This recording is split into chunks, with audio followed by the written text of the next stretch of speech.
Good afternoon. Welcome to Teleislas News with the most relevant and important information of the day. IDEAM continues to monitor the tropical wave that, according to current projections, could affect the department in the coming days.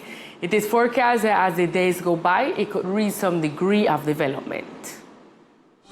In its latest report issued during the morning, IDEAM, as the entity in charge of the permanent monitoring in conjunction with other instances of the National Disaster Risk Management System, reports that a tropical wave located in the Atlantic Ocean is moving westward at an approximate speed of 24 km per hour. It is forecast that for the following days, as it moves westward, it may reach some degree of development, especially towards the end of this weekend, when it could become a tropical depression due to the disturbance in the center of the west of the Caribbean Sea. An increase in cloudiness and rainfall is expected start tomorrow, Thursday, especially in La Guajira, the Sierra de Nevada of Santa Marta, coastal cities, and the Gulf of Urabá, as well as the center and north of the continental Caribbean region. From next Saturday, October 8 through Monday, October 10, precipitation is expected to intensify in the central Colombian Caribbean Sea and in the area of the archipelago of San Andres, Old Providence, and Santa Catalina, and the Keys. Regardless of the development of this wave, it is estimated that it will favor the increase of rains, accompanied in some cases of thunderstorms and wind above the normal.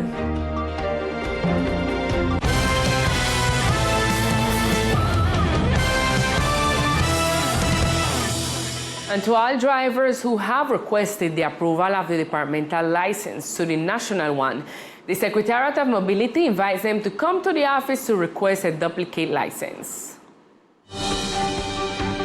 Drivers with the departmental license will be able to transit and drive on any road of the country with the homologation to the national license offered by the Secretariat of Mobility. For this reason, the Mobility Office is calling all drivers who have so far requested approval of the departmental license to the national license to approach the Secretariat of Mobility and request the duplication process. This was stated by the Secretary of Mobility, Luis Viloria. Hemos logrado desde hace...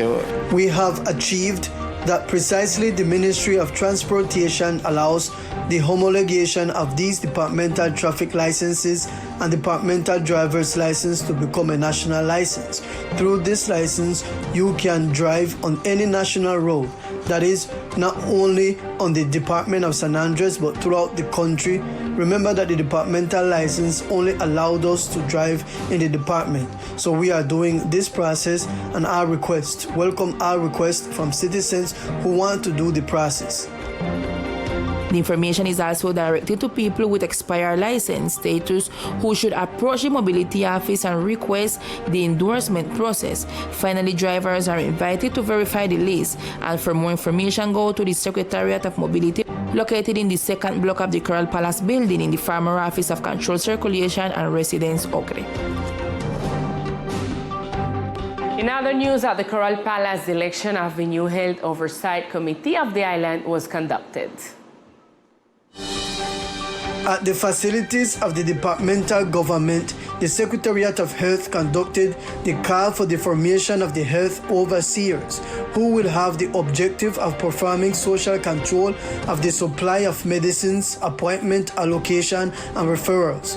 In charge of these insurers in the meeting were chosen members of the community who will form the board of directors of the overseers committee. The Health Secretariat made a call for the Health Oversight Committee, and this is in compliance with Law 850, where the state must promote and encourage citizens to actively participate in all decisions, policies, and projects of the state. This participation should be done through social control. The citizens who attended this assembly decided to form a committee to monitor the health promotion companies or health insurance companies that operate in the department. So that is the name of the committee. Oversight and follow-up of health insurance companies with the purpose of doing social control on the supply of medicine, medical referrals, and appointment of assignments.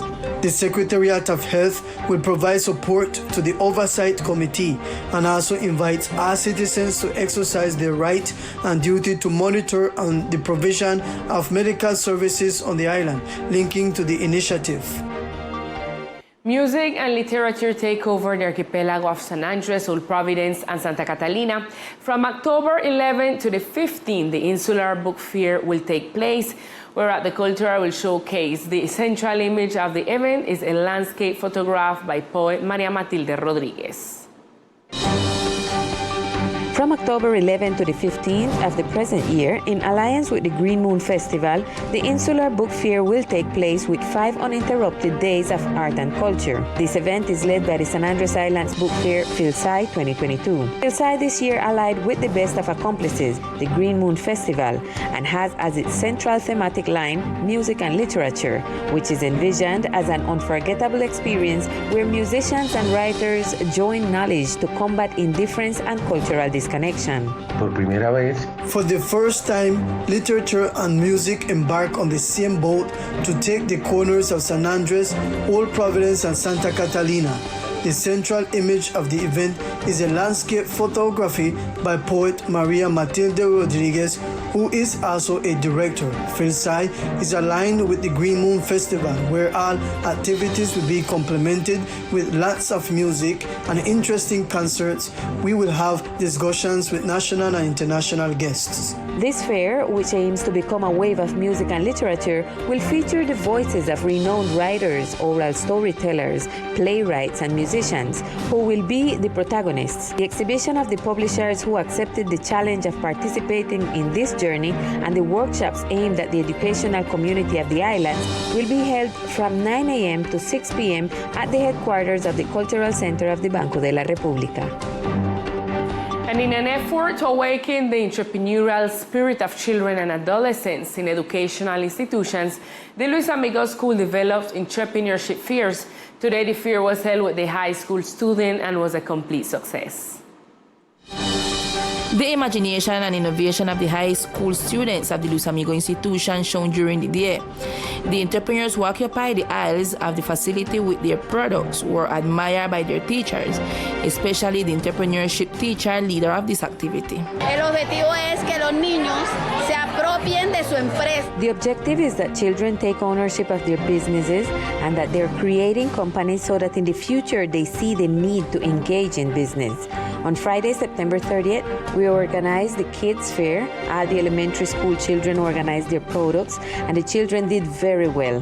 They were all very happy. And now, as we celebrate our cultural week, today we have the high school students participating, and we have a lot of products. The fair have many innovative products, natural juices, desserts, sandwiches, accessories, sweets, among other things. This is an activity that takes place every year to continue promoting entrepreneurship and strengthening its importance in the economic development of the department. The outcome, according to Marcelia Gonzalez, was satisfactory. Unfortunately, they had the presence of other invited institutions in order to transmit this idea to other schools. The Waldwin Peterson Bent Archipelago History Symposium will be held at the Cultural Center of the Bank of the Republic from October 3rd to October 7th, where history of the islands will be discussed with different local and national historians, where the community's experts can also offer their contributions and express their concerns in this regard.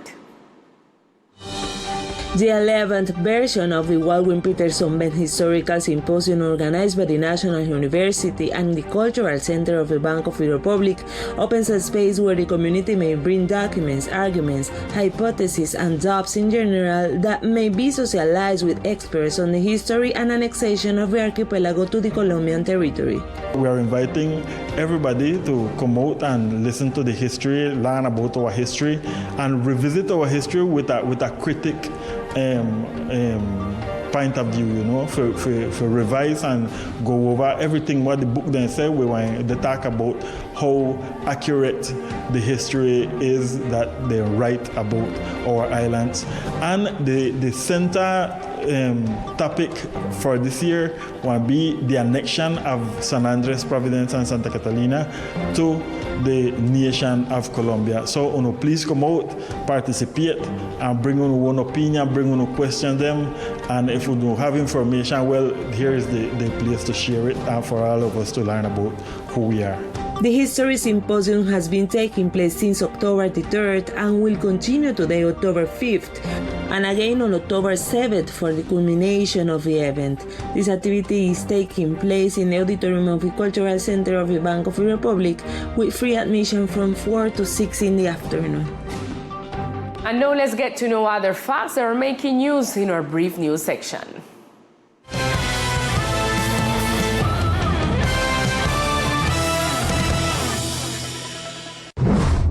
The departmental government met with leaders of the Afro people of Cauca and representatives of the Rizal people to discuss plans, programs, and projects on behalf of these communities. Among the objectives of the dialogues was to strengthen ties and join forces to recognize the knowledge present, to develop an exercise of evocation of collective memories and ancestral knowledge in order to generate cultural recognition to help rescue customs. The Environmental Corporation Coralina celebrated the National Day of Birds this October 4th, highlighting that in the Sea Flower Biosphere Reserve there are 186 species of birds, which include resident and migratory. The entity invites the entire community not to cut down trees that are home to birds. The team of the San Andres Botanical Garden planted 10 trees of 6 native species. The most outstanding is undoubtedly the cedar, a species that is endangered.